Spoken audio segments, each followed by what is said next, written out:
together so as not to let even a young hare in, the garden stretched for 1,000 feet.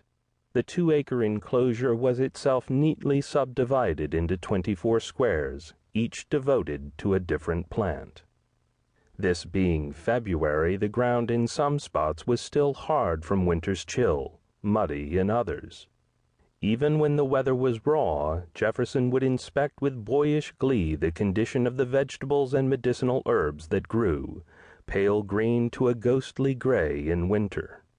There were turnips and leeks and broccoli for the table, but much of what was planted in the garden was intended for medicinal use. The more incapacitated Jefferson became from headaches, rheumatism, and chronic diarrhea, the more dependent he became on his garden pharmacy. There was French lavender, which his copy of the Edinburgh New Dispensary recommended for disorders of the head, and thyme prescribed by Culpeper's Complete Herbal for stomach ailments which expels wind.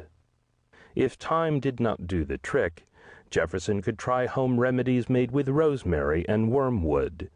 To treat his rheumatism, he turned to various topical medications that used pepper plants. For most vegetables, he would of course have to wait. When spring returned in another month or two, the next season's produce would be ready for the consumption of Jefferson's large family and for the many visitors who showed up at the plantation expecting to be fed. The Spinacia oleracea, or spinach, he had planted the week before on January 26. Peas went in the next day. By the first week in February, directing the activities of the slaves who worked in the garden, he would see to it that the celery seeds were properly sown. The slaves would have to be closely supervised. If they weren't watched, he thought, they could be careless in their duties or deceitful.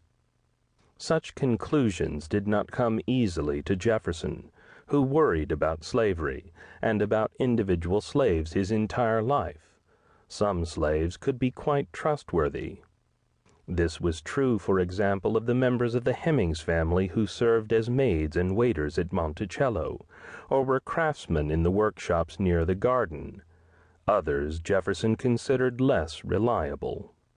2 weeks earlier, on January 17, Jefferson had written to tell Joel Yancey, the overseer at Poplar Forest, a plantation he owned about 90 miles south of Monticello in Bedford County, to be especially careful when assigning tasks to a slave there named Dick. The previous year, Dick had brought a wagon load of produce from the Bedford County plantation that at first inspection seemed to contain everything Jefferson expected. He learned later, however, that the slave did not deliver a bag containing a bushel of dried peaches, which he said had dropped through a hole in the bottom of his wagon, although no hole was seen which could have let such a mass through.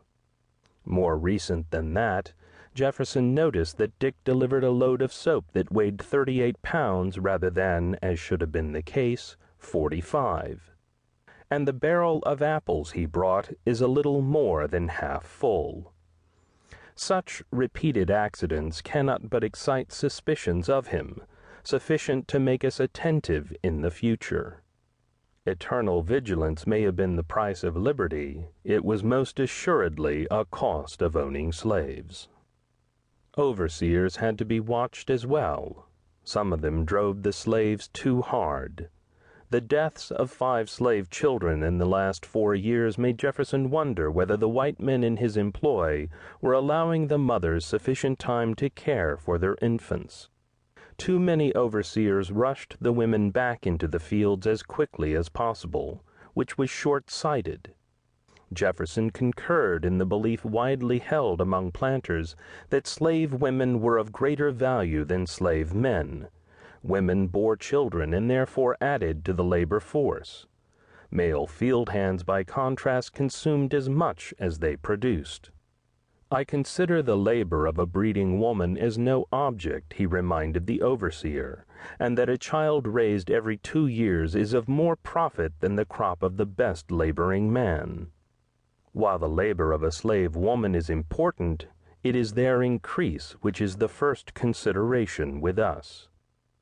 Until the overseers understood that fact, needless inefficiencies would result. There was nothing